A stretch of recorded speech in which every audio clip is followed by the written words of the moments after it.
Bashkia Shkodër po vijon ndërhyrjet në terren për përmirësimin e infrastrukturës bujqësore dhe mbështetjen e fermerëve në njësinë administrative të Velipojës. Në fshatin e Req, ekipet e angazhuar kanë realizuar pastrimin e rrjetit kullues, një investim i rëndësishëm për garantimin e funksionimit normal të tokave bujqësore. Ndërhyrjet që Bashkia Shkodër po bën nëpërmjet normave shërbime publike, sektorit të kullimit ujitjes në zonën e Reqit është një ndërhyrje jashtëzakonisht fulldhanse, pasi në këtë zonë e kena pastruar vetëm zonën e Velipojës, zonën e Reqit, kena pastruar edhe 18.000 metër linar kanale kulluese.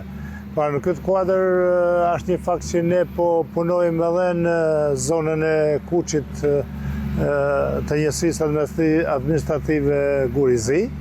Pra, duket edhe nga pamjet që funksioni i kësaj ndërhyrje në zonën e Reqit ka qenë jashtëzakonshëm, pasi mbjelljet dhe kulturat bujqësore janë jashtëzakonisht në nivele shumë të kënaqshme. Sipas të lënave, vetëm në këtë zonë janë pastruar rreth 1.8 kilometra kanale kulluese, një ndërhyrje që ndikon drejt për drejt në përmirësimin e kushteve të punës, përqindra fermerë dhe mbrojtjen e prodhimeve bujqësore. Puna do të vijojë në të gjithë territorin e njësisë administrative Velipoj, deri në pastrimin e plotë të rrjetit kullues, me synimin për të rritur sigurinë e tokave të kultivuara dhe për të krijuar kushte më të mira për zhvillimin e bujqësisë në zonë.